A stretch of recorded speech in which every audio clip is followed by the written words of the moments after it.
মানবিক করিডোর নিয়ে কোনো আলোচনা বা চুক্তি করেনি বাংলাদেশ, জানিয়েছেন জাতীয় নিরাপত্তা উপদেষ্টা ডক্টর খলিলুর রহমান।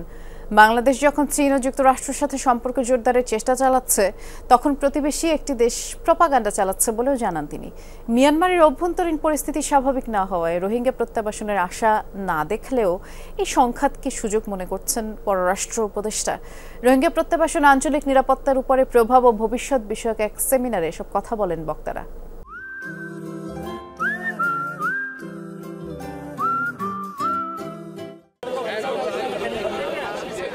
রোহিঙ্গা প্রত্যাবাসন নিয়ে অন্তর্বর্তী সরকার যখন জাতীয় ও আন্তর্জাতিকভাবে আলোচনা চালাচ্ছে, ঠিক তখনই মিয়ানমার সীমান্ত দিয়ে ঘটছে অনুপ্রবেশ।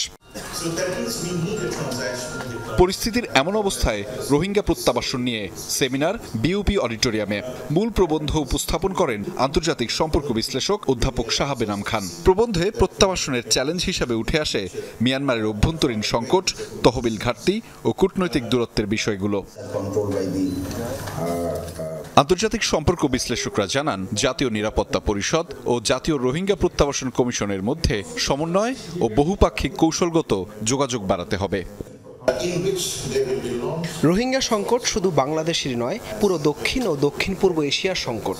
বাংলাদেশকে জাতীয় ও আন্তর্জাতিক সুযোগ কাজে লাগিয়ে আরাকানে স্থিতিশীল পরিবেশ তৈরির চেষ্টা করতে হবে।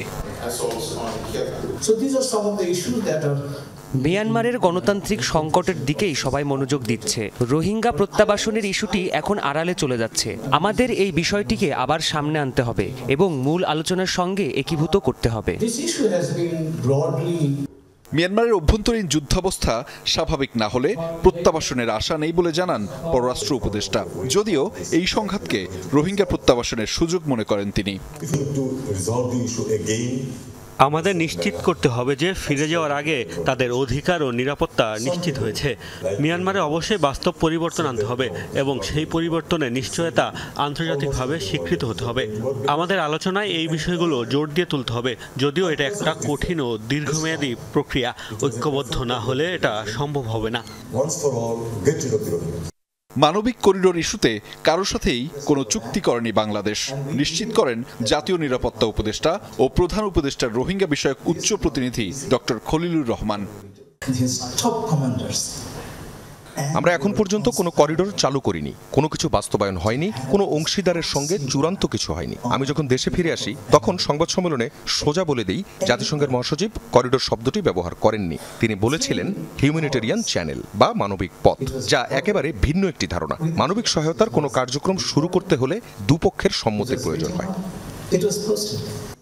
জানান, বাংলাদেশ যখন চীন ও যুক্তরাষ্ট্রের সঙ্গে সম্পর্ক জোরদার করছে, তখনই প্রতিবেশী একটি দেশ প্রপাগান্ডা চালাচ্ছে।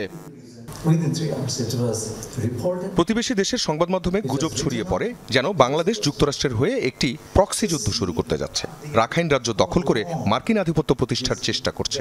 আমার মতে ভুয়া তথ্য মোকাবেলার সেরা উপায় হলো সত্যকে সময় দিন এবং সেটিকে প্রকাশ হতে দিন। বাংলাদেশ মিয়ানমারের সার্বভৌমত্বকে শ্রদ্ধা করে। দেশটিকে অস্থিতিশীল করার কোনো ইচ্ছা বাংলাদেশের নেই বলেও জানান ডক্টর খলিল। আহমেদ রেজা, যমুনা নিউজ, ঢাকা।